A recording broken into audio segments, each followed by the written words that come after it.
फिल्मी किस्से बाय राकेश में आपका स्वागत है। आज के एपिसोड में 1963 की फिल्म ब्लफ मास्टर से जुड़ी कुछ खास बातें आपके साथ शेयर करेंगे।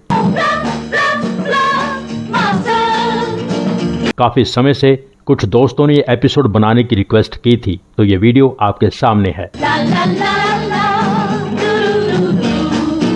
मनमोहन देसाई के बेटे केतन देसाई ने एक वीडियो में बताया था कि छलिया की कामयाबी के बाद मनमोहन देसाई अगली फिल्म बनाने के लिए कहानी की तलाश में थे। कई लेखकों ने उन्हें कहानियां सुनाई, उन्हें पसंद नहीं आई। फिर लेखक मधुसूदन कालेलकर की एक कहानी पर उनका ध्यान अटक गया। उन्हें लगा इसमें बहुत स्कोप है, ये बहुत अच्छी फिल्म बन सकती है। मनमोहन देसाई राज कपूर से मिले और कहा कि राज साहब, इस फिल्म में मैं आपके छोटे भाई शम्मी कपूर को लेना चाहता हूं। राज कपूर ने शम्मी कपूर से मनमोहन देसाई की मुलाकात करवा दी। शम्मी कपूर ने मनमोहन देसाई से कहा कि आप हमेशा कहते हैं कि मैं राज कपूर के अलावा किसी के बारे में सोच ही नहीं पाता, तो इस फिल्म में राज कपूर को क्यों नहीं लेना चाहते। छलिया में आपका कॉम्बिनेशन कामयाब रहा था। मनमोहन देसाई ने कहा कि ये रोल जिस तरह का है, उस तरह का रोल इस समय आपसे बेहतर कोई नहीं कर पाएगा। आपकी नाच गाने की, फ्लर्ट करने की इमेज के साथ साथ इसमें मैं आपका इमोशनल एंगल भी दिखाना चाहता हूँ। शम्मी कपूर ने फिल्म में काम करने की हामी भर दी।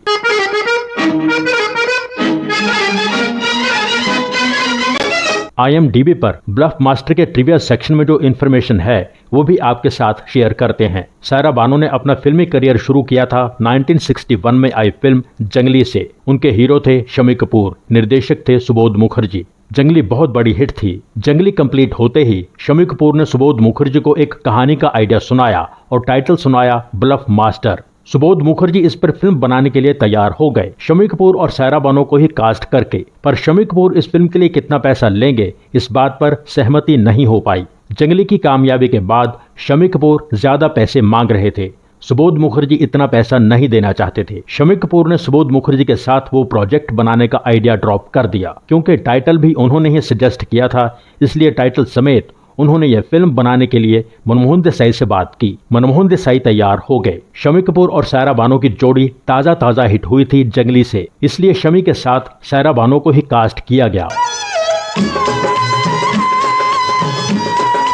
कई जगह ये इन्फॉर्मेशन भी है कि फिल्म का काम तब शुरू हो चुका था जब जंगली रिलीज नहीं हुई थी। मनमोहन देसाई और उनके भाई सुभाष देसाई एक छोटे बजट की ब्लैक एंड व्हाइट फिल्म बनाना चाहते थे। उस लिहाज से फिल्म बन रही थी। इस दौरान जंगली रिलीज हो गई और हिट हो गई। जंगली रंगीन फिल्म थी। अब सायरा बानो और उनकी मां नसीम बानो ने मनमोहन देसाई से कहना शुरू कर दिया कि ब्लफ मास्टर को भी रंगीन फिल्म बनाओ। क्योंकि नसीम बानो और दिलीप कुमार के बीच अच्छी जान पहचान थी। दिलीप कुमार नसीम बानो को नसीम आपा कहते थे और सायरा बानो तो बचपन से ही दिलीप कुमार से प्यार करती थीं। तो नसीम बानो और सायरा बानो ने मनमोहन देसाई पर प्रेशर डालने के लिए दिलीप कुमार को इन्वॉल्व कर लिया। दिलीप कुमार ने मनमोहन देसाई से कहना शुरू कर दिया कि ब्लफ मास्टर का जो हिस्सा ब्लैक एंड व्हाइट में शूट हुआ है उसको स्क्रैप करके रंगीन फिल्म शूट की जाए। मनमोहन देसाई और उनके भाई के पास इतने पैसे नहीं थे, इतना खर्चा वो फाइनेंस करवा के भी अफोर्ड नहीं कर सकते थे। इसलिए बहुत समय तक ब्लफ मास्टर का काम बीच में ही रुका रहा। इस कारण मनमोहन देसाई की फैमिली को बहुत नुकसान हुआ और मनमोहन देसाई ने दिलीप कुमार को इसका जिम्मेवार ठहराया।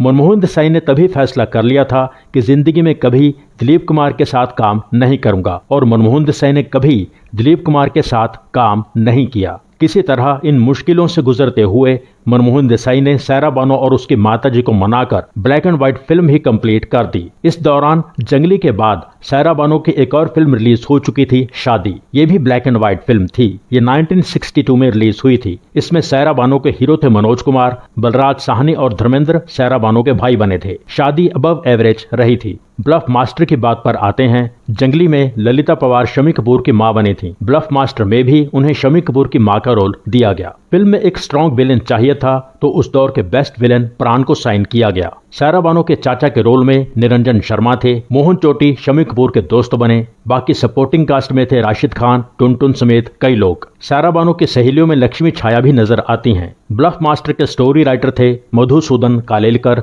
डायलॉग्स और गीत लिखे थे राजेंद्र कृष्ण ने, संगीतकार कल्याणजी आनंद जी, निर्माता मनमोहन देसाई के भाई सुभाष देसाई, स्क्रीन प्ले और direction Manmohan Desai. I love you. Okay, I love you. ऐसे कह रही हो जैसे किताब का सबक याद कर रही हो। I love you. ऐसे बोला जैसे माँ बच्चे से बोलती। I love you. अब बनी ना बात। न जाने इन्होंने कितने भेष बदले, कितने ढोंग रचे, न जाने कितने लोगों को अपने झूठ के जाल में फंसाया। आखिर तुम्हें ये सब करने की क्या जरूरत थी? बेटी, ये खोटा सिक्का है। इसने उम्र भर अपनी माँ को धोखा दिया है। ये क्या किसी से प्यार करेगा? चोरी करेगा ना, धोखा डालेगा ना। जो माँ बुरे बेटे को जन्म दे सकती है तो वो उसका गला भी घोट सकती है। अच्छा होता कि मैंने पहले ही तुम्हारा खात्मा कर दिया होता।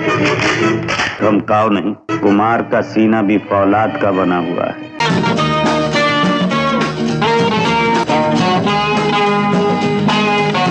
ब्लफ मास्टर की बात आगे बढ़ाने से पहले आपके साथ शम्मी कपूर और मनमोहन देसाई की दोस्ती के बारे में कुछ खास बातें शेयर करते हैं। ये बातें बहुत कम लोग जानते हैं। ये सारी बातें मनमोहन देसाई के बेटे केतन देसाई ने अपने वीडियोस में बताई थीं। ब्लफ मास्टर की शूटिंग के पहले दिन ही शम्मी कपूर ने मनमोहन देसाई से कहा था कि मुझे तुम्हारा नाम मनमोहन बोलना कंफर्टेबल नहीं लगता, मैं तुम्हें आज से मोनी बुलाऊंगा और तुम मुझे शमी जी नहीं शमी कहोगे। और इन दोनों की दोस्ती आगे बढ़ने लगी। शम्मी कपूर नॉन वेजिटेरियन थे, मनमोहन देसाई वेजिटेरियन थे। जब कभी मनमोहन देसाई शमी जी के घर खाना खाने जाते तब शमी जी का टेबल नॉन वेज डिशेस से भरा होता था, पर मंजी के लिए शमी जी दूर एक टेबल पर खाना लगवाते थे और शम्मी कपूर मनमोहन देसाई से कहते थे कि तुम्हारा वो वेजिटेरियन खाना, वो घास फूस दूर टेबल पर पड़ा है, वहीं बैठ के खाना, मेरी टेबल पर मत आना।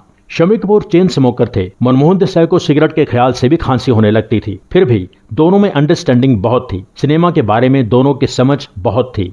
मनमोहन देसाई अपनी पत्नी जीवन के साथ शम्मी कपूर के घर खाना खाने जाते थे तो शम्मी जी की पत्नी गीता बाली एक स्पेशल डिश बनाती थीं, भरा हुआ बैंगन। मनमोहन देसाई को वह सब्जी बहुत पसंद थी। केतन देसाई जब बहुत छोटे थे तब एक बार मनमोहन देसाई की पत्नी जीवन प्रभा बीमार हो गईं। उन्हें बहुत ज्यादा लंग इन्फेक्शन हो गई। इलाज के लिए काफी पैसे चाहिए थे। मनमोहन देसाई के पास तब इतने पैसे नहीं थे। अपनी पत्नी का इलाज करवाने के लिए मनमोहन देसाई ने एक फाइनेंसर से पैसे उधार लेने की बात चलाई। वही फाइनेंसर एक ऐसी फिल्म को फाइनेंस कर रहा था जिसके हीरो थे शम्मी कपूर। बात शम्मी कपूर तक पहुंच गई। शम्मी कपूर ने मनमोहन देसाई को फोन किया और गुस्से में कहा, मोनी आज के बाद मुझे मिलने मत आना, मुझे अपनी शक्ल मत दिखाना। और शम्मी कपूर ने फोन काट दिया। मनमोहन देसाई परेशान हो गए कि आखिर बात क्या हुई। मनमोहन देसाई शम्मी कपूर की शूटिंग पर पहुंच गए। शम्मी कपूर ने मनमोहन देसाई को बहुत डांटा कि तुमने भाभी जी के इलाज के लिए फाइनेंसर से पैसे लेने की बात की है और तुम मुझे अपना दोस्त, अपना भाई कहते हो, मुझे क्यों नहीं बताया। शम्मी जी ने मनमोहन देसाई को कॉलर से पकड़ लिया और कहा कि अगर भाभी जी को कुछ हो गया तो मैं इसका जिम्मेवार तुम्हें ही ठहराऊंगा। उसके बाद मनमोहन देसाई से डॉक्टर का नंबर लेकर शम्मी कपूर ने डॉक्टर से बात की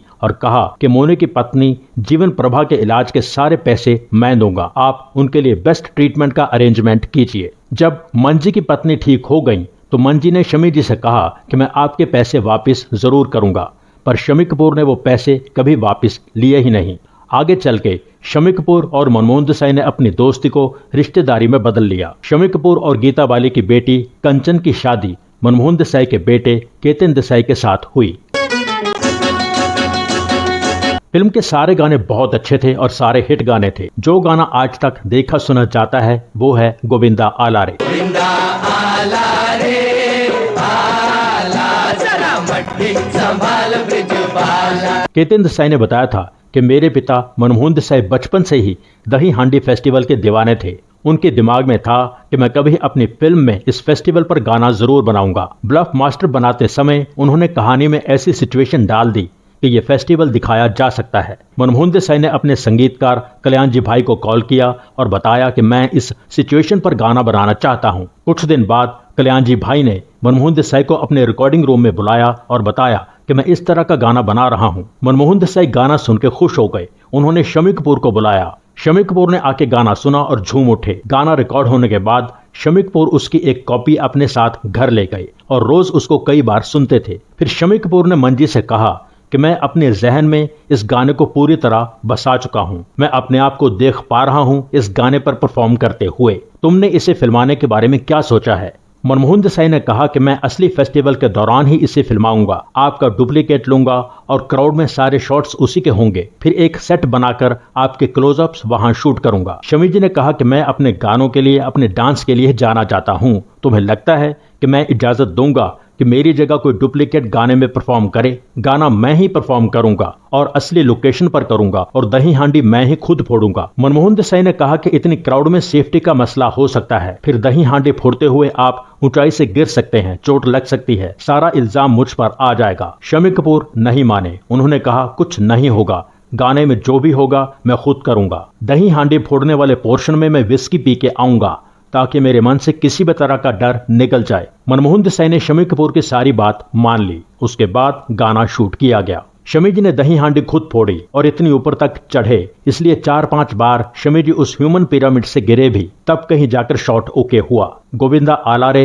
रफी साहब ने गाया। आज ब्लफ मास्टर का नाम सामने आते ही ये गाना सबको याद आ जाता है। ये गाना दही हांडी फेस्टिवल का सबसे ज्यादा फेमस गाना तब से लेकर आज तक है। गोविंदा आला रे आला, जरा मटकी संभाल ब्रिज बाला। ब्लफ मास्टर इकलौती फिल्म है जिसमें शम्मी कपूर के लिए 4 सिंगर्स की आवाजें इस्तेमाल हुई। रफी साहब तो उनकी आवाज थे ही। इस फिल्म में शम्मी कपूर के लिए मुकेश, हेमंत कुमार और शमशाद बेगम की आवाज भी इस्तेमाल हुई। ब्लफ मास्टर में 2 गाने रफी साहब ने गाए। गोविंदा आलारे की बात हो चुकी है। फिल्म में एक ही रफी लता डुएट था, बहुत अच्छा गाना था, हुस्न चला कुछ ऐसी चाल। हुस्न चला कुछ ऐसी चाल, दीवाने का पूछना।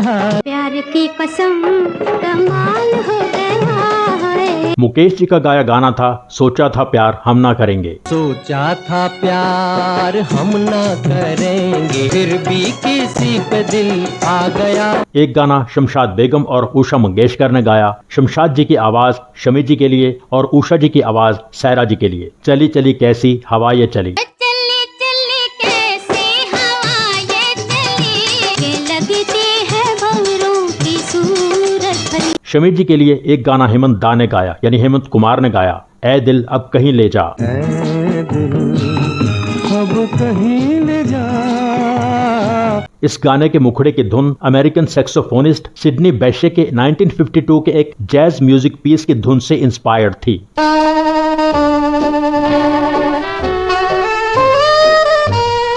ऐ दिल अब कहीं ले जा। ब्लफ मास्टर में 2 गाने लता जी सोलो थे, जब से तुझे जान गई और बेदर्दी दगाबाज जा। जब से तुझे जान गई, हाय मेरी जान गई, काहे दिल कर बैठा प्यार हो, बेदर्दी दगाबाज जा जा जा जा रे जा। फिल्म एंटरटेनिंग थी। शम्मी कपूर हमेशा की तरह छाए रहे। सायरा बानो बहुत ज्यादा खूबसूरत लगती थी। शुरू की फिल्मों में तो उनकी मासूमियत उनकी खास अट्रैक्शन रही। उनका काम बहुत अच्छा था। निरंजन शर्मा ठीक थे। ललिता पवार और प्राण हमेशा की तरह अपने अपने काम में परफेक्ट थे। बाकी सपोर्टिंग कास्ट में सबका काम अच्छा था। फिल्म के बजट की कोई एग्जैक्ट इन्फॉर्मेशन कहीं नहीं है। बॉक्स ऑफिस इंडिया पेज के हिसाब से फिल्म की नेट कलेक्शन थी 52 लाख रुपए। बॉक्स ऑफिस वर्डिक्ट था एवरेज।